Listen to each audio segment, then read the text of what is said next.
Welcome to PK Statistics. Today we will talk about the MPPSC MPSET examination 2024। Madhya Pradesh राज्य लोक सेवा आयोग ने स्टेट एलिजिबिलिटी टेस्ट का नोटिफिकेशन जारी कर दिया है, जिसके बारे में आपको जानकारी देंगे। दो विषय के लिए मैं जानकारी दूंगा, मैथमेटिकल साइंस इकोनॉमिक्स और कॉमर्स वाले छात्रों के लिए मैं बताऊंगा, क्योंकि मेरा चैनल मेनली मैथमेटिक्स के लिए काम करता है, जिसमें मैथमेटिक्स में स्टैटिस्टिक्स प्राइमरी सब्जेक्ट के रूप में काम करता है। अगर आप चैनल जानते हैं तो चैनल को PDF पाने के लिए चैनल PK स्टैटिस्टिक्स को सब्सक्राइब करें और टेलीग्राम चैनल ज्वाइन कर लें। पूरी डिटेल वीडियो दी जाएगी। विज्ञापन है 15/3/2024 को जारी किया गया है। आज यानी 21/3/2024 से एप्लीकेशन फॉर्म भरने स्टार्ट हो जाते हैं। MP ऑनलाइन के माध्यम से भरे जाते हैं और 20 अप्रैल तक आप इसके फॉर्म भर सकते हैं। अगर इस परीक्षा तिथि इसकी अलग से डेट घोषित की जाएगी। खैर, इसके कई सारे नोटिफिकेशन कैंसिल किए जा चुके हैं MPPSC द्वारा, तो जिससे यह पता चलता है कि आगे भी नोटिफिकेशन कैंसिल किए जाएंगे और इसके बाद जून में परीक्षा होने की संपूर्ण संभावना जताई जा रही है। ठीक, आगे बढ़ते हैं। सारी जानकारी इसके बारे में मैथमेटिक्स और स्टैटिस्टिक्स और कॉमर्स और इकोनॉमिक्स वालों के लिए दी जाएगी। पहले फीस के लिए बारे में जान देखते हैं। परीक्षा शुल्क 250 रुपये रखी गई है। 250 रुपये किन के लिए? 250 और 40 रुपये पोर्टल शुल्क यानी 290 रुपये रखी गई है। अनुसूचित जाति, जनजाति, पिछड़ा वर्ग और EWS के लिए। खैर, EWS के लिए ये पहली बार ये फीस रखी गई है 250 रुपये। इससे पहले 560 रुपये फीस रखी जाती थी।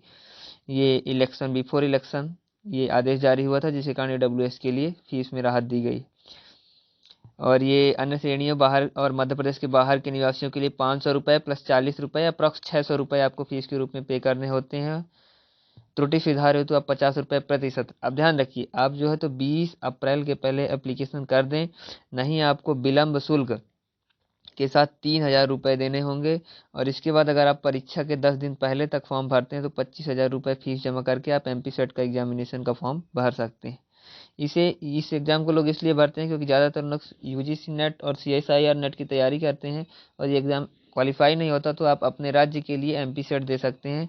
जैसे UP सेट भी होता है, राजस्थान सेट होता है, इसके अलग राज्य के भी स्टैटिस्टिक्स के लिए फॉर्म भरते हैं। ठीक, राज्य पात्रता परीक्षा OMR बेस्ड होगी और 20 विषयों में आयोजित की जाएगी। आपको विषय बता दिए जाएंगे, पूरा डिटेल सिलेबस बताया जाएगा, सारी चीज़ें आपको क्लैरिफाई कर दी जाएंगी। इसके बाद किसी दूसरे वीडियो को देखने की जरूरत नहीं पड़ेगी।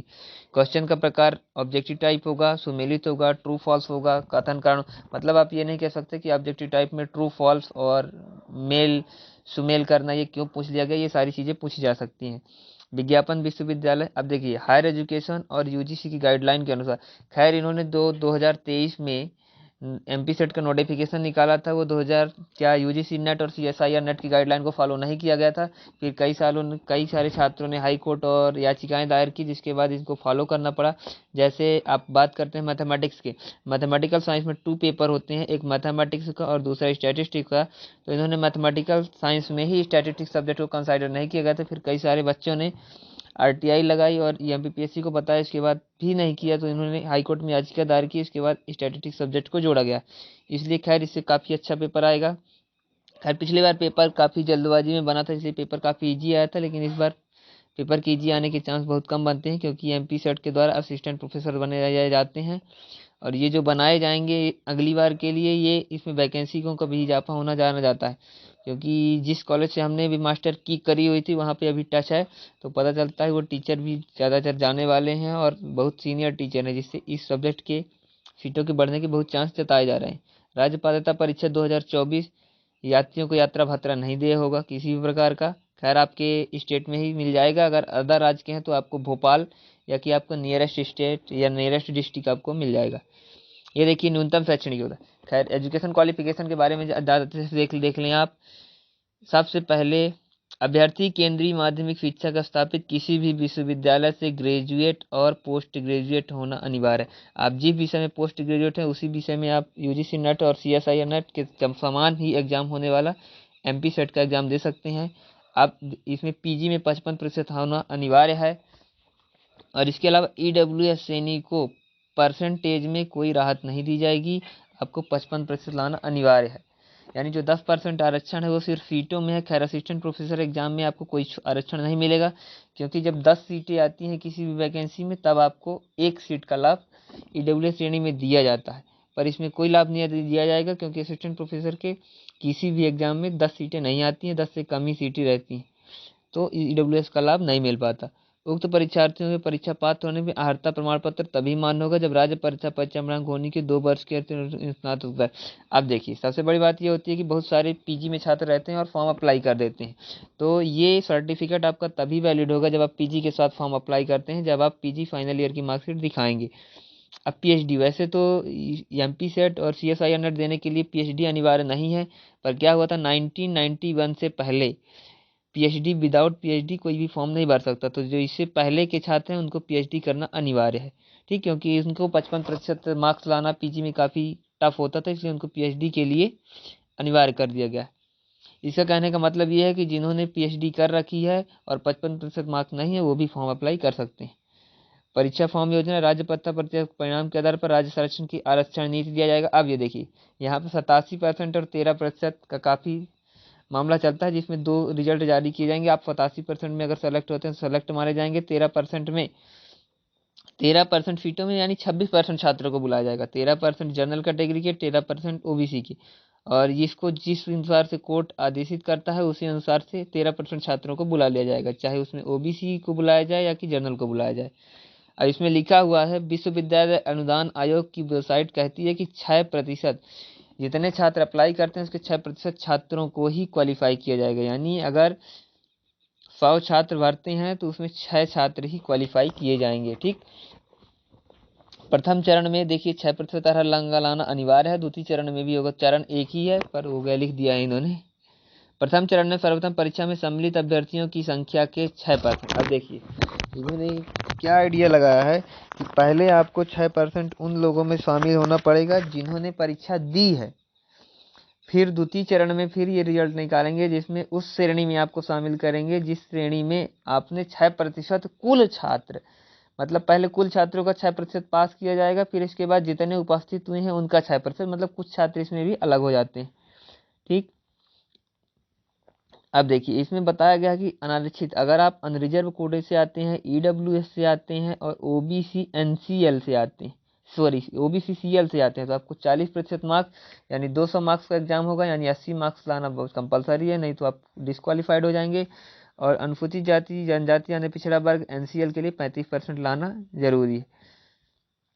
यदि अर्हता न्यूनतम 60 के 5 दशमलव में प्राप्त होता है तो लिखा है तो उसे 1 माना जाएगा, वो तो आप जानते हैं 0.5 से अगर आगे चला जाता है तो मार्क्स में कंसाइडर किया जाता है। यूजीसी नेट की प्रक्रिया के अनुसार राज्य सेवा पात्रता परीक्षा 2024 की जाएगी। आपको इसका इलेक्ट्रॉनिक आपको सर्टिफिकेट कोई नहीं भेजा जाएगा, आपको प्रोविजनल इलेक्ट्रॉनिक सर्टिफिकेट ही दिया जाएगा, और यह सर्टिफिकेट तभी मान्य होगा जब आप पीजी फाइनल की मार्कशीट दिखाएंगे, तभी यह वैलिड होता है। ये उन शहरों की सूची आप देख सकते हैं, इनमें से चयन कर सकते हैं। ज़्यादातर संभागों के नाम है, सारे संभागों में पेपर है, एक दो को छोड़ एक दो एक्स्ट्रा सेंटर रखे गए हैं, जैसे सतना एक्स्ट्रा सेंटर है जो कि संभाग नहीं है, 2 सेंटर एक्स्ट्रा रखे गए हैं, बाकी सारे संभागों को सेंटर बनाया गया है। और राज्य परीक्षा ऑफलाइन पद्धति से होगी यानी ओएमआर होगी। अब देख लीजिए परीक्षा की योजना क्या है, same to same CSIR NET और यूजीसी नेट के समान रखी गई है, क्योंकि पिछली बार ये भर्ती आई थी जिसमें काफ़ी विवाद हुआ था, तो इन्होंने सेम टू सेम वही कॉपी पेस्ट कर दिया है, सिलेबस भी same to same copy paste कर दिया है। पहले में सामान्य जर्नल पेपर होता है जिसमें मैथमेटिक्स, रीजनिंग और टीचिंग एप्टीट्यूड, रिसर्च एप्टीट्यूड से 50 क्वेश्चन 100 मार्क्स के आते हैं।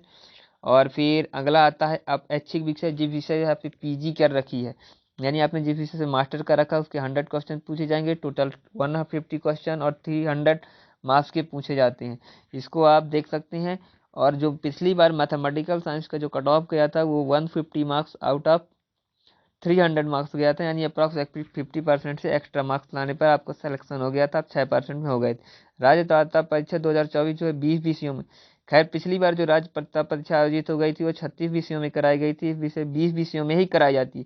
और इन 20 विषयों में की जाएगी उनकी जो है तो ऑलरेडी जो है असिस्टेंट प्रोफेसर एग्जामिनेशन शेड्यूल्ड है, जो बच्चे क्वालिफाइड होंगे उनको फॉर्म भरने के लिए दिया जाएगा और इसके बाद ये अप्लाई कर सकते हैं। राज्य पात्रता परीक्षा में देखिए chemical science, life science, mathematical, ये मेनली मैथमेटिकल साइंस, विशेष स्टैटिस्टिक्स, फिजिकल साइंस के परीक्षा के प्रारूप यूजीसी नेट के अनुसार ही होगा। गणित व सांख्यिकी के अभ्यर्थियों के लिए इकाई निर्धारित है, मतलब 10 क्वेश्चन मैथमेटिक्स के, लीनियर अलजेब्रा और रियल एनालिसिस के क्वेश्चन आपको करने होंगे और ऑपरेशन रिसर्च के क्वेश्चन करने होंगे। 3 यूनिट के 10 क्वेश्चन आते हैं जो कि आपको करने होंगे। बाकी मैथमेटिक्स का अलग क्वेश्चन पेपर रहेगा और स्टैटिस्टिक्स का अलग क्वेश्चन पेपर आता है। आप देख सकते हैं, फॉर्म अप्लाई कर सकते हैं जिनका। खैर इसमें एक भी नियम और है कि जिन्होंने CSIR नेट क्वालिफाई किया है वो इस एग्ज़ाम को नहीं दे सकते हैं। अगर देते हैं तो इन्हों दोनों एग्जामों से निरर्थक माना जाएगा, मतलब दोनों मार्कशीट अनवैलिड हो जाएंगी। ठीक, प्रत्येक प्रश्न के लिए 2 अंक है। आप देख सकते हैं किसी भी प्रकार का ऋणात्मक अंक नहीं किया जाएगा। सारी जानकारी, अगर कोई भी जानकारी आपको और लेनी हो तो मैं कमेंट बॉक्स में कमेंट कर दीजिएगा, मैं बताऊंगा। पेपर हिंदी इंग्लिश दोनों में होगा, भाषा संबंधित भाषा में होगा। अनुवाद की अगर विसंगति आती है तो हिंदी भाषा नहीं मान्य होगी, ठीक, इंग्लिश मान्य होती है, मगर इसमें जो है तो हिंदी में लिखा अनुवाद ही मान्य होगा। ये मध्य प्रदेश है, यहाँ सारी चीज़ें हिंदी में ही चलती हैं। ठीक, अदर स्टेट के कैंडिडेट ध्यान दें कि इंग्लिश लैंग्वेज में लिखे हुए वाक्य मान्य नहीं होंगे, सिर्फ हिंदी में लिखे हुए वाक्य ही मान्य होंगे। त्रुटि सुधार की अवधि विंडो बंद होने के बाद परिवर्तन का उल्लेख। आप MPPSC की वेबसाइट से फॉर्म नहीं भरे जाते हैं। MPPSC की वेबसाइट से एप्लीकेशन जारी होता है, रिक्रूटमेंट जारी होता है और आपको MPPSC MP ऑनलाइन के माध्यम से फॉर्म को सबमिट करना होता है। इसके बाद आप देख सकते हैं फोटो वगैरह कहता रहता है क्या कैसा आवेदन कैसे भरें, आप देख सकते हैं, पढ़ सकते हैं। मैं इसकी PDF शेयर कर दूंगा, काफ़ी बड़ा नोटिफिकेशन है, आपको जरूरी चीज़ें शेयर की जाती हैं। ऑनलाइन पत्र भरने के लिए सूची की जांच करें। ये देखिए, वे पात्रता शीर्षक के तहत पात्रता को पूरा करते हैं। SC ST non creamy layer EWS के कॉलम को सही ढंग से भरा। खैर देखिए, आप EWS तो भर सकते हैं, लेकिन ये जो 250 रुपये फीस दी जाती है इसका लाभ भाई सारे छात्रों को नहीं, क्योंकि इसमें लिखा होता है इकोनॉमिक वीकर सेक्शन जो होता है, ये वो वाला EWS लगाने से इनको माफ़ नहीं किया जाता।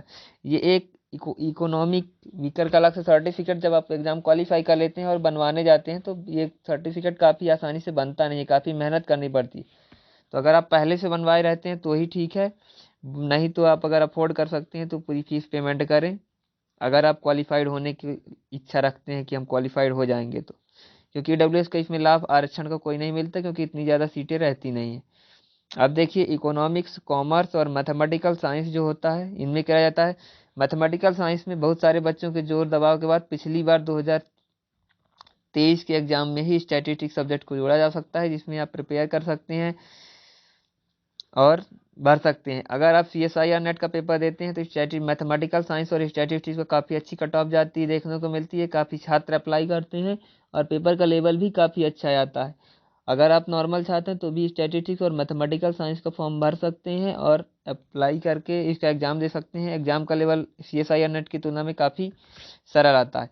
उत्तर प्रदेश और राजस्थान के छात्र स्टैटिस्टिक्स के प्रति काफ़ी रुचि रखते हैं, तो यहाँ के भी छात्र अप्लाई कर सकते हैं और MP सेट में आने वाली भर्ती में आप शामिल हो सकते हैं, क्योंकि दिसंबर 2024 में आपको ऑलरेडी अनाउंस की गई है कि इसके नोटिफिकेशन जारी हो जाएंगे। ठीक, इसी प्रकार कॉमर्स और इकोनॉमिक्स वाले भी छात्र देख सकते हैं, अपने हिसाब से अपने विषय में भर सकते हैं और जिस विषय में PG किए हैं उसी में दे सकते हैं। ये गणितीय विज्ञान में ये देखिए स्टैटिस्टिक्स एज ए सब्जेक्ट है तो भर सकते हैं। मैथमेटिकल साइंस भी आपका PG में सब्जेक्ट है तो भर सकते हैं। इंडस्ट्रियल मैथमेटिक्स यानी औद्योगिक गणित है वो भी भर सकते हैं। अप्लाइड व्यवहारिक गणित है वो भी भर सकते हैं। कंप्यूटेशनल, बहुत सारे लोगों का mathematics with computing and statistics with computing जो सब्जेक्ट रहता है उसमें भी अप्लाई कर सकते हैं, मैथमेटिक्स नहीं कर सकते। अभी और बताते हैं, काफ़ी सारी योग्यताएं हैं जिनमें आप भर सकते हैं, इसमें शॉर्ट में दिया हुआ है, ये देखिए आपको क्लियर कर सकते। आप अगर MCOM है तो कॉमर्स के लिए भर सकते हैं। MSc लाइब्रेरी साइंस है तो लाइब्रेरियन, चीफ लाइब्रेरियन के लिए फॉर्म भर सकते हैं। MSc लिटरेचर में है तो आप literature, Hindi literature, English literature के लिए फॉर्म भर सकते हैं।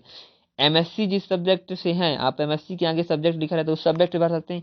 ये देखिए, कहते हैं आपकी डिग्री की वैल्यू नहीं होती। ISI ही एक ऐसा इंस्टीट्यूट है जो MStat करवाता है, मास्टर इन स्टैटिस्टिक्स। इसका भी क्वालिफिकेशन इन्होंने ऐड किया गया था, क्योंकि पिछले बार ही इसका काफ़ी वो हुआ था, जिससे इस क्वालिफिकेशन को इनको ऐड करना पड़ा और ये MStat की डिग्री को इन्होंने मान्यता दे दी है। और ISI के स्टूडेंट भी अप्लाई कर सकते हैं। मास्टर ऑफ आर्ट MA जिस विषय में किया है उस विषय में आप भर सकते हैं। MPhil किया है जिसने वो भी भर सकते हैं, लेकिन MPhil MSc के बाद होनी चाहिए। इंटीग्रेटेड BSMS मास्टर LLM होना चाहिए, वो भी भर सकते हैं। फिर देखिए परीक्षा के संबंध में जानकारी। परीक्षार्थी अपना प्रवेश पत्र MPPSC की वेबसाइट से डाउनलोड कर सकते हैं। तो एप्लीकेशन फॉर्म भरेंगे, MP ऑनलाइन पे उपलब्ध है, भरेंगे, इसके बाद आपको मिल जाएगा। आप 5 डॉक्यूमेंट ले जा सकते हैं दिखाने के लिए, पासपोर्ट, मतदाता पहचान पत्र, ड्राइविंग लाइसेंस, पैन कार्ड, आधार कार्ड। इनकी अनुपस्थिति में आपको एग्जाम से बहिष्कृत किया जाता है। अगर ये नहीं है तो आप जो है तो शैक्षणिक योग्यता का सर्टिफिकेट यानी ओनली 10th का सर्टिफिकेट ले आ सकते हैं, क्योंकि उसमें date of birth, father's name, mother's name, सारी चीज़ें डिटेल रहती हैं। अगर ये भी नहीं है तो आप किसी भी गजेटेड ऑफिसर से साइन करवा के किसी भी स्थिति में ले जा सकते हैं, तो आपको फॉर्म में बैठने की, परीक्षा में बैठने की अनुमति मिल जाएगी। परीक्षा केंद्र आपको पृथक से बताया जाएगा, अलग से कोई नोटिफिकेशन नहीं दिया जाएगा। खैर आपको ईमेल ये बोल देते हैं, लेकिन ईमेल में आपको मैसेज आता है, आप देख सकते हैं। आप देखिए लास्ट में, देखिए सारे सब्जेक्ट का सिलेबस हिंदी में अवेलेबल नहीं है, ज़्यादातर सब्जेक्ट का सिलेबस इंग्लिश में अवेलेबल है। जैसे आप देखते हैं मैथमेटिकल साइंस, इसका ही सिलेबस ओनली इंग्लिश में मेंशन है, बट इसका पेपर हिंदी और इंग्लिश में दोनों में बनाया जाता है। इसके बाद आप देखते हैं कॉमर्स और इकोनॉमिक्स, खैर इनके syllabus Hindi English both language में अवेलेबल है, आप भर सकते हैं। ये 21 विषय हैं जिनमें ये MP सेट कराया जा सकता है। खैर MP सेट वैसे 30 से 35, 36, 40, पिछली बार 42 विषयों में हुआ था, परंतु इस बार उन्हीं विषयों में हो रहा है जिनके रिक्रूटमेंट खाली हैं, जिनके असिस्टेंट प्रोफेसर ज़्यादा रिटायर हैं, उनकी वैकेंसियों की संख्या बढ़ाई जा सकती है, घटाई जा सकती है, उन्हीं के सिर्फ MP सेट का एग्जामिनेशन कराया जा रहा है। हिसाब से आप MP सेट का फॉर्म भरिए और फिल करिए और अप्लाई करिए। थैंक यू, मिलते हैं। अगर कोई डाउट रहा हो तो आप अगेन बता सकते हैं, मैं आपके पूरे डाउट को क्लियर करने की कोशिश करूँगा। और आप ये जो है तो इसका टेलीग्राम चैनल ज्वाइन कर लीजिए, इसका PDF आपको मिल जाएगा, इसके रिलेटेड कोई भी आपको चाहिए, अगर इसका प्रीवियस ईयर चाहिए, प्रीवियस ईयर पेपर चाहिए MP सेट किसी भी सब्जेक्ट का, तो मैं आपको टेलीग्राम चैनल में प्रोवाइड करवा दूँगा। आप जुड़िए, चैनल को सब्सक्राइब कर लीजिए। थैंक यू, मिलते हैं अगले वीडियो में।